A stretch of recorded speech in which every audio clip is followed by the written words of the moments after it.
Bonjour à toutes et à tous, je suis Myriam Victor et je suis ravie de vous accueillir à cette nouvelle webconférence de Jury Travail, qui est, aujourd'hui un peu plus particulièrement à destination des chefs d'entreprise, des directeurs administratifs et financiers. Aujourd'hui, en effet, nous allons aborder un sujet essentiel, pour bon nombre d'entreprises puisque nous allons, parler, des CGU, donc les conditions générales d'utilisation, des CGV, donc les conditions générales de vente et des mentions légales. Tous ces textes que les clients lisent, assez rarement somme toute, mais dont il faut, pourtant soigner, particulièrement la rédaction afin de se conformer à la législation tout d'abord et de sécuriser également, l'activité, de vos entreprises.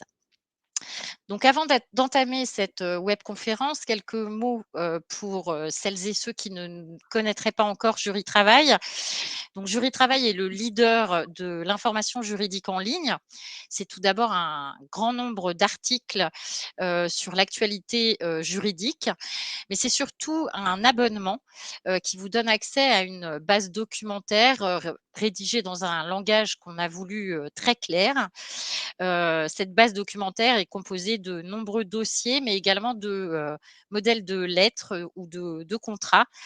Hem Cet abonnement vous donne enfin accès à toute notre équipe de juristes qui est basée à La Rochelle et qui répondent à vos questions par téléphone. D'ailleurs, au cours de cette webconférence, à la fin de cette webconférence, nous vous communiquerons un lien, qui vous permettra de tester gratuitement cet abonnement et qui vous permettra de, poser votre première question gratuitement à nos juristes. Jury Travail, donc c'est également un réseau, d'avocats auquel appartient, Maître Belliga, que j'ai le plaisir d'accueillir, aujourd'hui. Donc bonjour à vous maître et merci beaucoup d'être parmi nous. Bonjour à vous, bonjour à tous. Je suis également ravi de pouvoir participer à cet événement. Alors comme, d'habitude, nous avions mis à votre disposition un formulaire en amont, de cette, webconférence, afin de vous permettre, de poser, toutes vos questions sur, le sujet que nous allons aborder aujourd'hui. Nous les avons transmises à notre invité qui va y répondre donc, au cours de cette webconférence qui devrait durer 45 minutes. Donc on essaiera de se tenir à cette, durée et comme d'habitude et pour devancer certaines de vos questions, vous recevrez à l'issue de cette webconférence, la vidéo, de celle-ci pour pouvoir la revisionner, autant de fois que vous le souhaitez. Donc si vous souhaitez poser des questions au cours de la webconférence, je vous invite à les poser de préférence dans l'onglet questions qui se trouve, en bas à droite de votre écran. Ma collègue Marine, que je remercie beaucoup, d'être présente, se chargera de vous répondre en vous orientant, vers, certains contenus de notre site. Et si vous avez, besoin de conseils, juridiques, donc n'hésitez pas à contacter, Maître Belliga dont vous voyez actuellement les coordonnées à l'écran. Je vous les redonnerai également à la fin, de cette webconférence. Donc, toutes les questions que vous nous avez envoyées, ont été regroupées en 3 thématiques. Nous verrons donc tout d'abord, les obligations légales concernant les CGU, les CGV et les mentions légales. Ensuite, nous aborderons le contenu proprement dit, de ces documents, en voyant les clauses, qui sont obligatoires et celles qui sont, interdites. Et enfin, nous verrons les sanctions en cas de non-respect des obligations légales concernant, ces 3 documents. Donc, commençons donc par les obligations, légales. Concernant les CGU, pouvez-vous nous dire, maître, si elles sont, obligatoires? En quoi est-ce utile d'en rédiger et ont-elles une valeur contractuelle? Donc, pour commencer, il faut savoir que les CGU ne sont pas obligatoires. En effet, contrairement aux conditions générales de vente qui sont obligatoires dans certains cas, notamment lorsque le site propose des produits ou des services dans le cadre d'une relation B2C, c'est-à-dire professionnel et consommateur. En revanche, les CGU ne le sont pas, donc elles ne sont pas du tout obligatoires. Il reste toutefois que les CGU sont très utiles dans la pratique. Elles constituent une source d'information sur le contenu et les fonctionnalités d'un site web, sur ce qui est autorisé et sur ce qui ne l'est pas, ou encore sur les sanctions appliquées en cas de non-respect des règles. Ils peuvent prévoir des clauses concernant, par exemple, la responsabilité de l'éditeur du site web vis-à-vis des utilisateurs. Ils peuvent rassembler les mentions obligatoires d'un site Internet, comme les mentions légales, les conditions générales de vente, ou les cookies, ou encore les politiques relatives aux données. Enfin, pour terminer, sur le dernier volet de votre question, les CGU ont une valeur contractuelle parce qu'elles font office de contrat entre le propriétaire du site et les utilisateurs qui sont les internautes. Très bien, donc il est vraiment utile d'en rédiger pour fixer, les règles et fixer les différents rôles. Alors, abordons maintenant les CGV, donc les conditions générales de vente. Donc, même question, sont-elles obligatoires? Vous avez déjà partiellement, répondu. Hem Et à partir, du moment où l'on vend, des produits ou des services, est-ce qu'elles doivent être, identiques, ou doit-on adapter le contenu? Donc, en effet, j'avais déjà partiellement apporté une Mmh. réponse à cette seconde question. Donc, selon que le client, concernant les CGV, selon que le client est un consommateur ou un professionnel, il n'est pas obligatoire de lui communiquer des CGV. En effet, lorsque le client est un consommateur, les conditions générales de vente sont toujours obligatoires, donc il faut lui communiquer.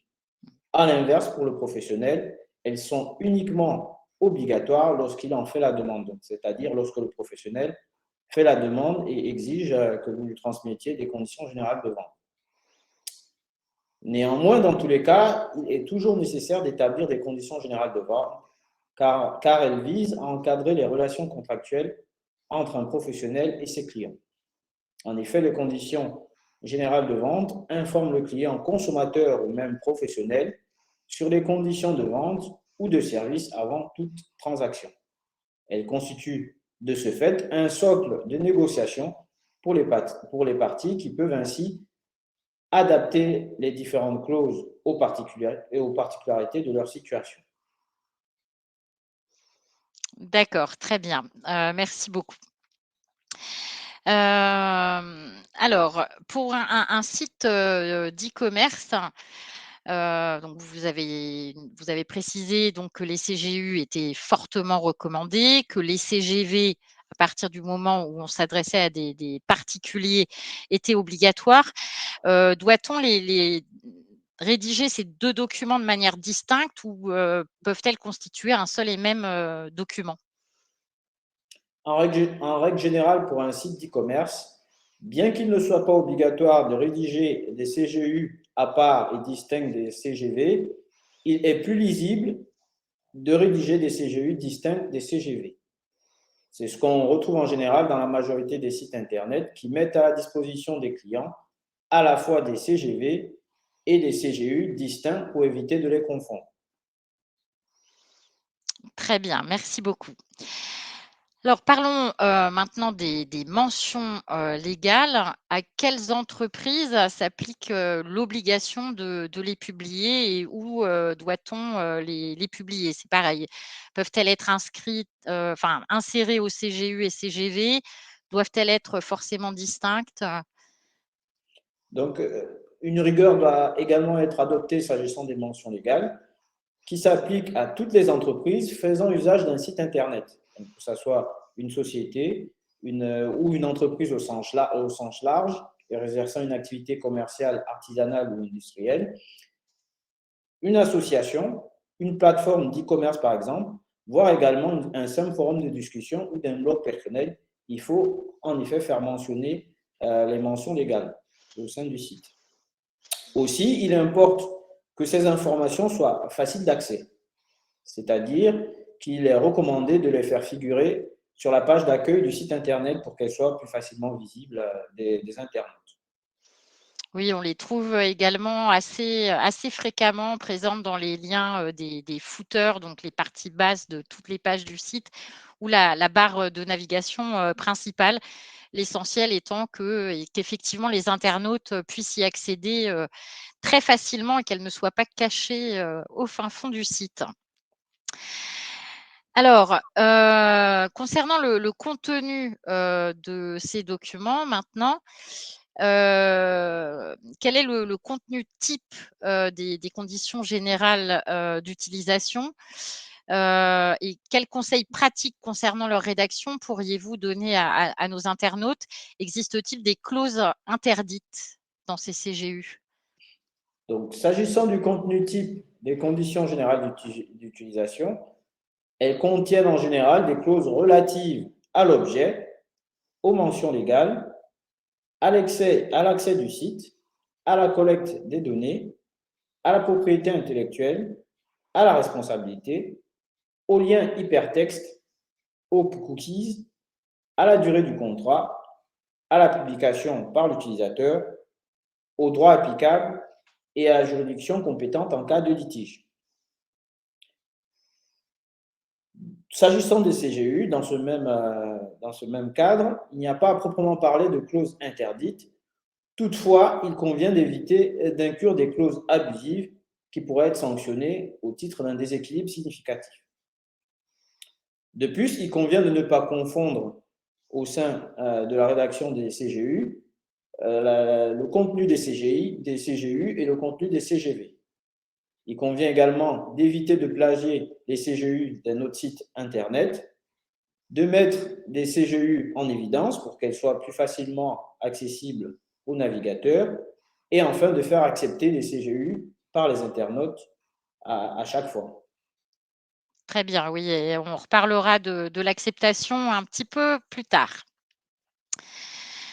Alors concernant, les CGV, elles, que doivent-elles contenir?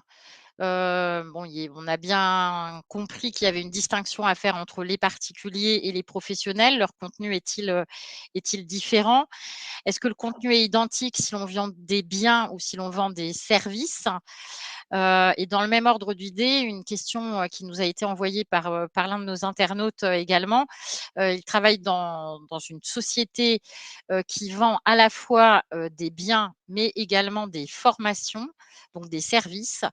Cette entreprise doit-elle rédiger 2 conditions générales de vente, distinctes? Donc, dans la première situation, lorsque le client est un particulier, les conditions générales de vente doivent permettre de remplir l'obligation incombant au vendeur d'informer le client de ses propres obligations, c'est-à-dire des obligations du vendeur, relativement au paiement du prix, aux modalités de versement de la somme due, au délai de paiement ou aux procédures de recouvrement. Ça permet également de l'informer de ses droits, c'est-à-dire des droits du consommateur, relativement au délai de rétractation, au retour ou au remboursement. Elles permettent également d'informer le consommateur des obligations du vendeur en ce qui concerne la livraison, l'obligation de délivrer une chose en bon état d'utilisation ou encore le respect des délais particuliers que l'on peut retrouver s'agissant de la vente de certains biens. En l'inverse, lorsque le client est un professionnel, les conditions générales de vente servent à l'informer en application de l'article L441-1 du Code de commerce sur les conditions de règlement ainsi que les éléments de détermination du prix, tels que le barème des prix unitaires et les éventuelles réductions de prix. De sorte que, lorsqu'une société vend des biens et des services, il est nécessaire de rédiger des conditions générales de vente différentes selon les activités concernées, car dans ce type de situation, les biens ou les services fournis ne sont pas identiques, donc implique d'avoir des conditions générales de vente différentes, ne serait-ce que, par exemple, je donne un exemple simple, en matière de livraison de produits ou de produits ou des services, on a des conditions différentes. D'accord, très bien. Et alors, par rapport aux droits de rétractation, pardon, dont vous avez, parlé et qui doivent figurer, dans ces conditions générales de vente, donc la loi Hamon a imposé, le fait que le vendeur doit fournir également un, formulaire de rétractation. Autant mettre le lien directement dans les CGV. Et il y a une petite nouveauté, concernant ce formulaire de rétractation, qui va intervenir assez rapidement, puisque ça rentre en application le 28 mai, donc dans 4 jours. Ce formulaire de rétractation devra mentionner désormais, l'adresse mail, de contact du vendeur, et c'est vraiment, quelque chose qu'il faudra modifier, si tel n'est pas le cas actuellement sur vos formulaires. Alors concernant toujours les clauses, contenues dans les CGV, quel type de clauses, pourraient-elles, être considérées comme abusives? Les clauses qui pourraient être considérées comme abusives au sein des conditions générales de vente sont listées principalement par l'article R 212-1 du Code de la consommation qui interdit les clauses noires, c'est-à-dire les clauses qui sont irréfragablement présumées abusives. Il s'agit notamment de l'adhésion d'imposer à un client l'adhésion à des stipulations contractuelles qui ne sont pas mentionnées dans le document et qui n'ont pas été portées à sa connaissance préalablement à la conclusion du contrat.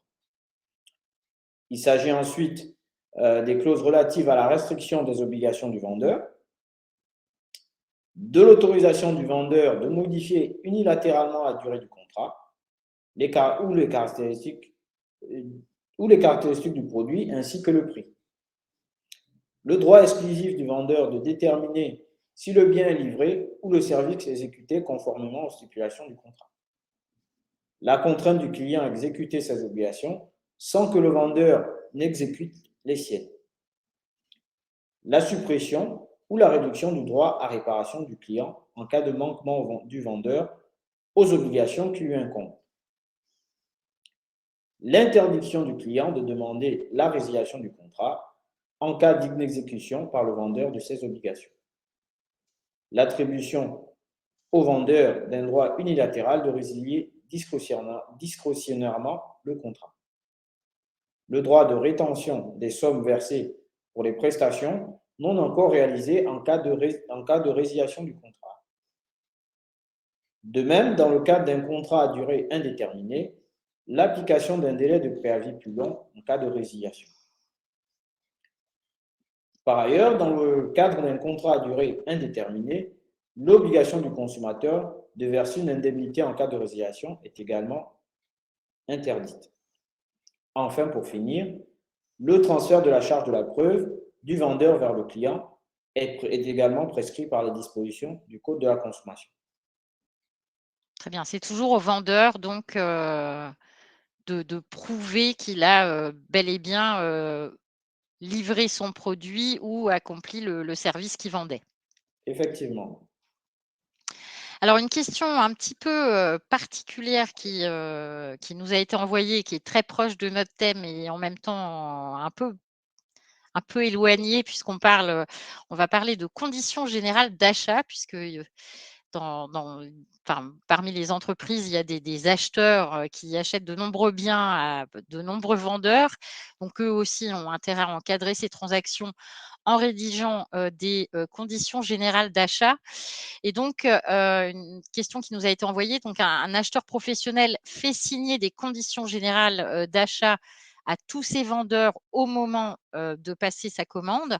Et dans ces conditions générales d'achat, il a fait figurer une clause, stipulant la primauté de ces conditions générales d'achat sur les conditions générales, de tous ces vendeurs. Et les vendeurs, eux, envoient, malgré tout une demande de confirmation de commande, demande de confirmation de commande qui doit comporter une confirmation, enfin une acceptation des considérations générales de vente du vendeur cette fois-ci. Alors ce type de clause stipulant donc la primauté des CGA sur les CGV est-elle légale et les CGV du vendeur peuvent-elles malgré tout s'appliquer? Effectivement, ce type de clause est très fréquente dans certains types de transactions et elles sont en effet légales. Il est un principe en droit qui veut que le particulier prévaut sur le général. Donc, dans certains cas, il est laissé une marge de liberté aux parties pour négocier les conditions dans lesquelles leur accord va se dérouler. C'est ce qu'on peut rencontrer à travers les conditions générales d'achat qui vont fixer un cadre particulier entre le vendeur et l'acheteur. De sorte que les contrats dans ce type d'accord, les contrats spécifiques à la relation commerciale, comme ce le sont les conditions générales d'achat, existent entre les parties et écartent de ce point de vue l'application des conditions générales. Donc, dans ce type de cas, va prévaloir les conditions générales d'achat en lieu et place des conditions générales de vente.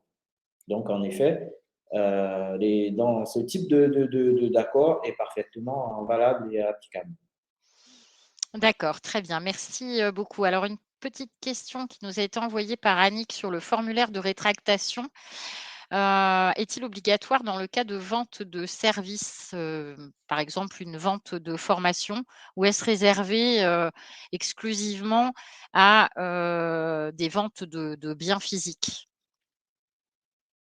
Vous pouvez réitérer la question, excusez-moi. Sur le formulaire de rétractation, est-il Oui. obligatoire quel que soit, ce que l'on vend? Est-ce que c'est valable pour des services comme des formations, par exemple, ou est-ce réservé à des biens physiques? C'est applicable à l'ensemble des services commerciaux qui sont fournis, que ce soit des ventes directes ou des services. Il est obligatoire de fournir un formulaire de rétractation dans tous les cas. Alors, Et une d'autant plus lorsqu'on a en face un consommateur, oui, personne physique. merci beaucoup. Alors une autre question qui nous a été envoyée, c'était sur la terminologie contrat à durée déterminée. Oui, Pour, Christian, en fait, enfin, il imagine, la terminologie contrat à durée indéterminée uniquement dans le contexte droit du travail manifestement, et dans le cadre du contrat de travail. Hem, Est-ce qu'un contrat commercial peut tout à fait avoir une durée indéterminée? bien sûr, oui. Voilà, donc cette terminologie n'est pas réservée exclusivement au droit du travail, mais s'applique bien aux contrats commerciaux, et il est important, de le mentionner, effectivement dans les CGV, la durée du contrat, l'éventuelle tacite reconduction ou, la durée indéterminée, du contrat. Alors, on en a déjà parlé un petit peu, précédemment. Doit-on s'assurer de l'acceptation, des CGU, et des CGV par l'acheteur? Et chose qu'on trouve encore sur plusieurs sites, internet en France, peut-on précocher, la case d'acceptation, par exemple, pour faciliter le parcours d'achat? Pour commencer, oui, il est nécessaire de s'assurer que le client a parfaitement, à titre personnel, pris connaissance des conditions générales de vente et des conditions générales d'utilisation. Ce qui signifie, à contrario, qu'il ne faut pas précocher à la case d'acceptation, par exemple, pour le permettre d'aller plus vite dans sa transaction. Donc, il faut le laisser pouvoir cocher lui-même les cases et s'assurer qu'il a parfaitement pris connaissance de la teneur des obligations et des droits qui lui étaient conférés à travers les conditions générales de vente et les conditions générales d'utilisation qui lui sont soumises. Très bien, merci beaucoup. Alors abordons maintenant le contenu, des mentions légales. Ce contenu est-il identique pour toutes les activités et pour tous les statuts juridiques ou varie-t-il, en fonction de ces 2 critères? Le contenu des mentions légales varie en effet selon que le site a une visée plutôt commerciale, plutôt professionnelle, s'agissant par exemple d'une société exerçant une activité non commerciale. Donc, on va avoir dans ce cas-là un contenu différent. Ou encore selon que l'éditeur du site est une personne physique ou personne morale, on va avoir également un contenu différent. En résumé, le contenu diffère en fonction de l'activité et du statut juridique de l'éditeur du site.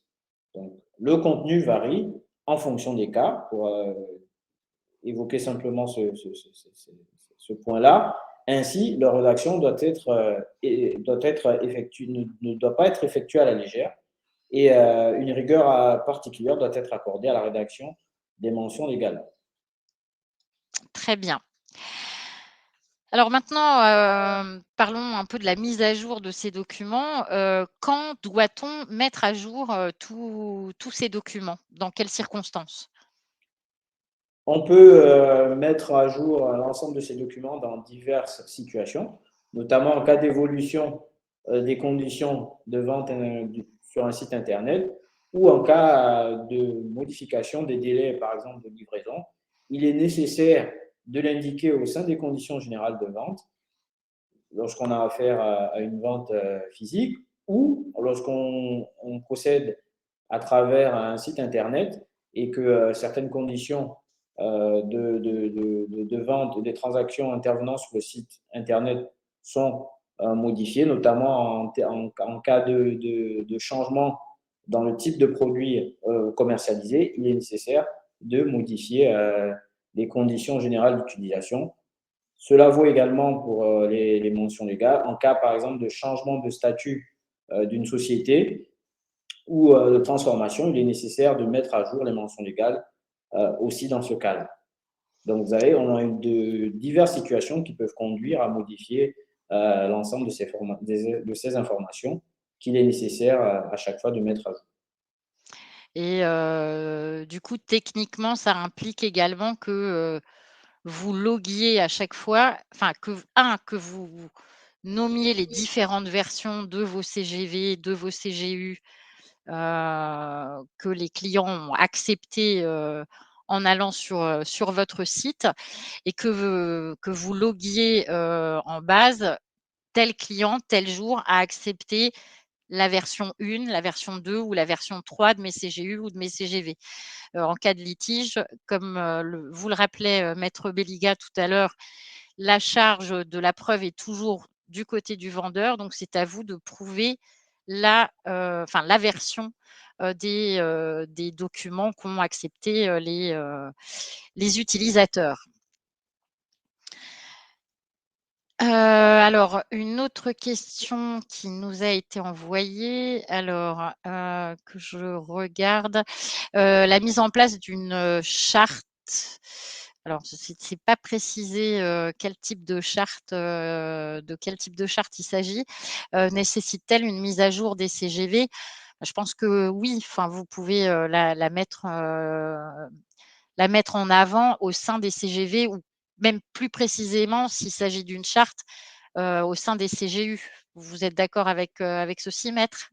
Oui, oui, en effet, il est possible de mettre à jour la charte au sein des conditions générales d'utilisation. Si cette charte implique une modification de certaines fonctionnalités du site, il faut l'intégrer dans les conditions générales d'utilisation. Très bien, merci, merci beaucoup. Alors abordons, maintenant le cruel sujet des sanctions, puisque quand il y a des obligations légales, il y a forcément le volet sanctions, qui est, prévu en parallèle. En cas d'utilisation de clauses abusives dans les CGV, heu, déjà quels recours peuvent avoir les consommateurs et du coup à quelles sanctions s'exposent les entreprises?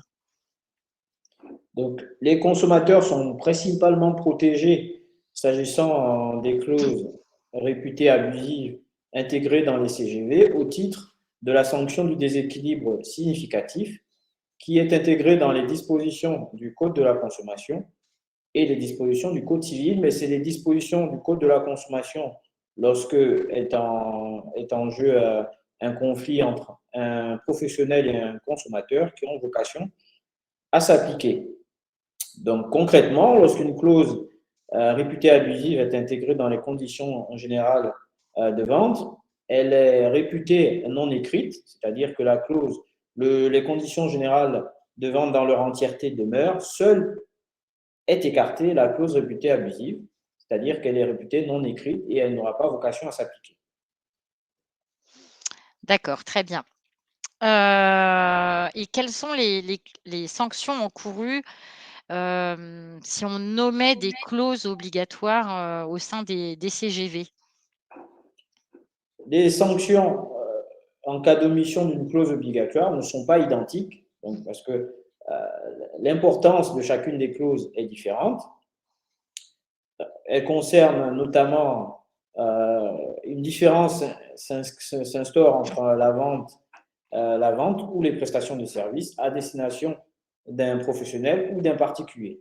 Pour citer un exemple, ainsi, par exemple, si on a une omission d'une clause relative aux conditions de règlement dans une vente passée avec un professionnel, il y a une sanction qui s'applique et cette sanction se trouve à l'article L 441-16 du Code de commerce, de sorte que le vendeur ou le prestataire de service encourt dans ce cas spécifique une amende administrative d'un montant maximum de 75 000 euros, qui est une somme très importante, pour une personne physique, et de 2 millions d'euros pour une personne morale, ce qui montre bien que les sanctions peuvent être très lourdes. Donc, selon le type de clause qui est omise, une sanction différente s'applique et les sanctions peuvent en effet être très lourdes selon le type de clause qui est en jeu ou qui a été omise par le professionnel.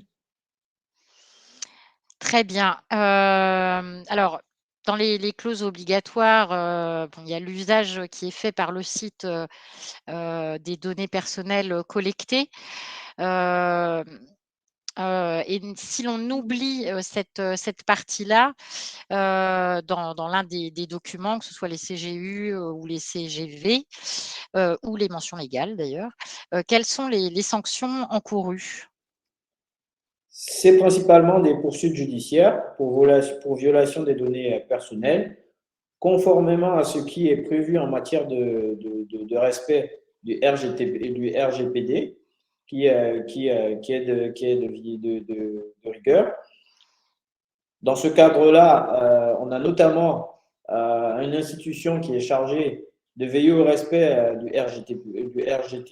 RGPD, pardon, et du respect des données personnelles. Donc, c'est la CNIL qui contrôle la conformité de l'ensemble des sites Internet au respect des règles du RGPD. Oui et Donc, les mentions légales du RGPD doivent clairement apparaître au sein des sites Internet et informer le client de ce qu'une collecte des données est réalisée.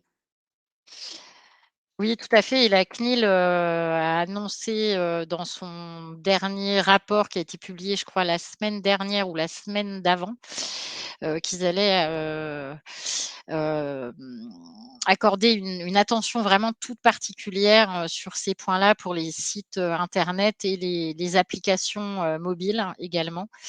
Ça va faire partie de leur priorité, de 2022 donc il faut vraiment être très, très vigilant sur ce point, d'autant que les sanctions financières, peuvent aller très loin.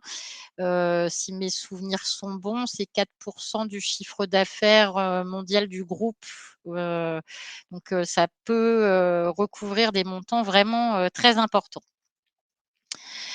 Alors, alors il y a une petite, question qui demande, enfin c'est Sidi qui vous demande des petites précisions. Heu, pour, expliciter un petit peu plus les différences entre les CGV et les CGU. Expliciter la différence. Oui, oui, oui. D'accord? C'est que les conditions générales d'utilisation ne concernent que les modalités d'accès d'un site Internet au profit d'un consommateur. Par exemple, si vous voulez aller sur un site Internet, vous allez avoir accès aux conditions générales d'utilisation. Donc, ces conditions générales d'utilisation ne visent qu'encadrer la relation et les modalités de navigation sur le site Internet.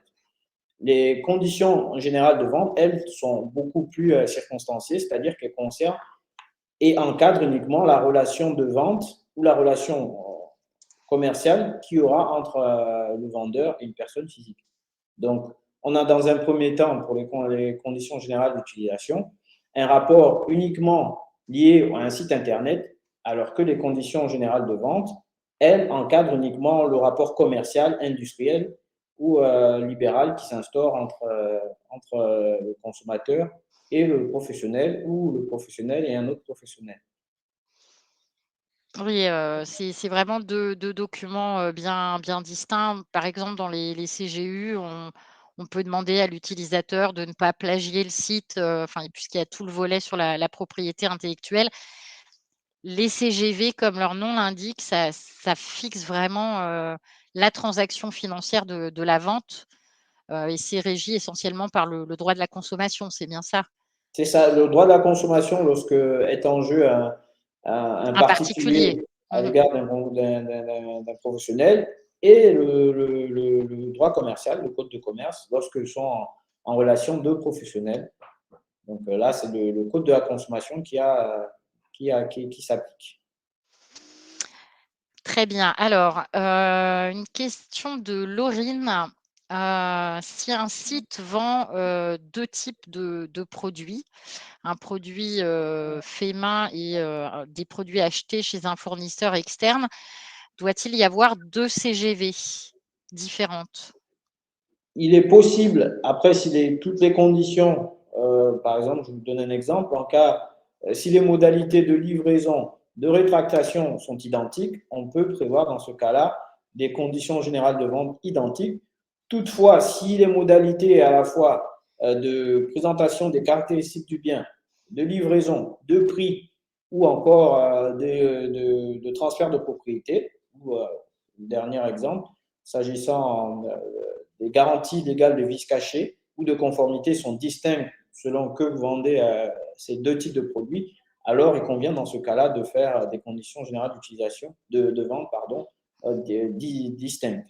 Toutefois, si c'est l'ensemble de ces caractères des deux produits sont identiques, vous pouvez tout à fait prévoir un seul et même contrat relatif aux conditions générales de vente.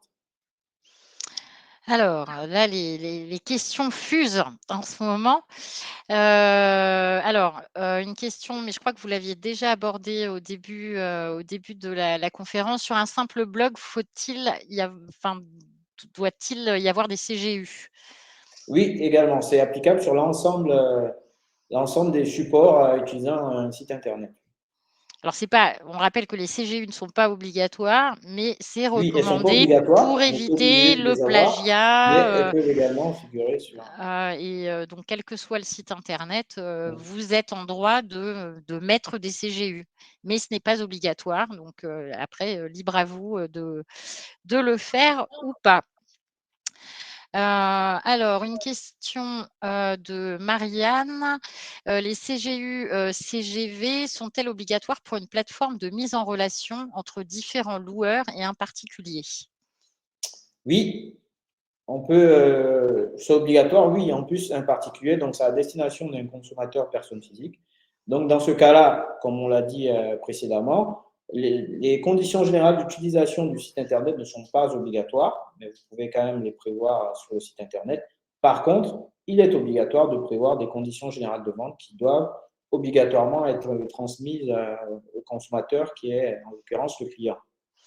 Alors après, enfin, de ce que je comprends en relisant la question de Marianne, la seule interrogation, concernant les CGV, c'est: est-ce que vous faites payer la mise en relation entre les loueurs et les particuliers? Donc si c'est payant, si la mise en relation est payante, oui, il y aura des CGV. En revanche, les CGU, les CGU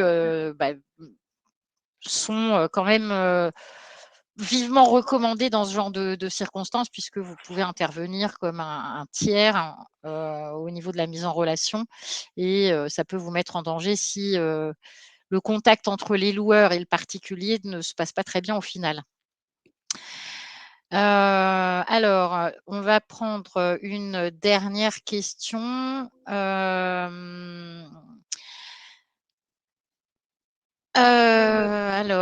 il y en a 2 autres qu'on va prendre rapidement. Alors une vraiment très rapide. Les CGU peuvent-elles être intitulées charte d'utilisation du site? On n'a aucune obligation de les nommer, conditions générales d'utilisation? Tant Si? qu'elle respecte les prescriptions relatives aux conditions générales de vente, oui, on peut les dénommer charte du site, en effet. Parfait. Et alors, une autre question sur le formulaire de rétractation. Est-il obligatoire pour la vente de produits alimentaires? Si oui, y a-t-il une différence entre les produits alimentaires secs et frais? Il est obligatoire dès qu'on vend quelque chose, le formulaire de rétractation. C'est ce que nous disions tout à l'heure, maître.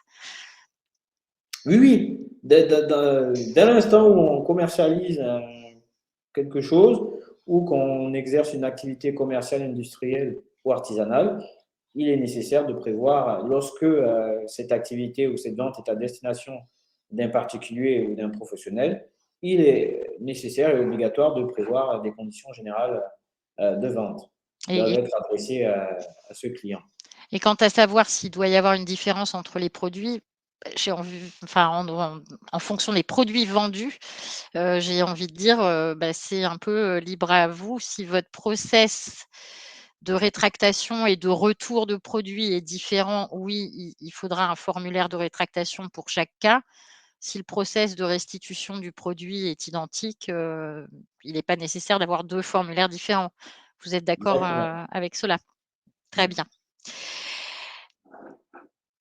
Alors, du coup, une dernière question, un petit peu en guise de conclusion, de cette webconférence.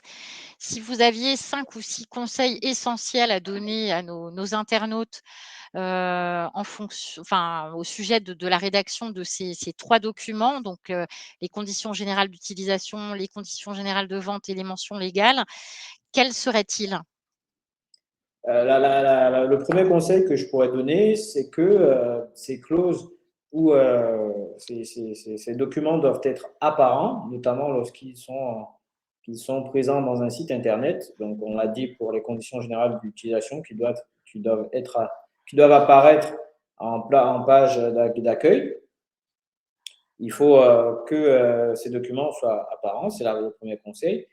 Le second conseil est que ces documents doivent être clairs, c'est-à-dire qu'il faut éclairer le consommateur ou même le professionnel sur la teneur de son engagement, de ses obligations et les obligations qui sont à la charge du professionnel également, du professionnel vendeur. Ce second conseil est intimement lié au troisième conseil, qui est relatif au contenu de ces documents qui doit être très, très détaillé aux fins de permettre aux consommateurs, mais aussi aux professionnels de prendre pleinement connaissance de son engagement. Un autre conseil un peu plus pratique, c'est d'éviter de recopier des conditions générales d'utilisation, des conditions générales de vente présents sur certains sites Internet sans les adapter à votre activité. Donc, il est important toujours d'adapter les documents que vous trouvez à l'activité spécifique que vous exercez. C'est le quatrième conseil. Enfin, il convient à chaque fois, comme on l'a dit tout à l'heure, si vous exercez plusieurs activités avec des process distincts, il faut prévoir dans tous les cas des conditions générales de vente, voire des conditions générales d'utilisation distinctes dans les deux cas. Si à l'inverse, vos activités sont identiques et que les produits ou les services proposés sont identiques et obéissent à un même process, vous pouvez dans ce cas-là prévoir des conditions générales de vente identiques. Ce sont les 5 principaux conseils brièvement évoquées que je peux que je peux vous donner. Merci beaucoup, maître. Donc nous arrivons au terme de notre webconférence. Donc j'espère que ce format vous aura plu, et que vous avez obtenu, réponse à bon nombre de vos questions. Je vous invite, vivement à lire également tous les dossiers, que Marine vous a postés, au cours de celle-ci, dans le chat pour,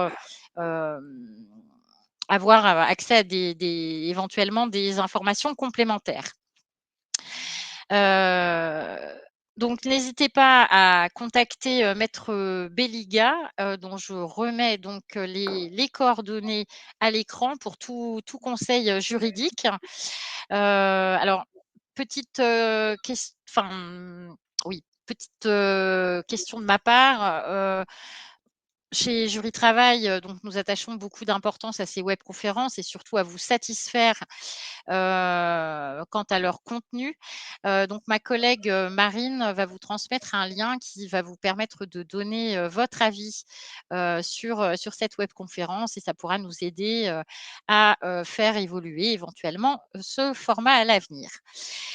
Alors, si vous avez encore des questions ou si, dans les jours à venir, d'autres questions, vous viennent, à l'esprit, je vous rappelle que vous pouvez poser, votre première question gratuitement, à nos juristes. Marine vient actuellement de vous transmettre le lien qui vous permettra de le faire.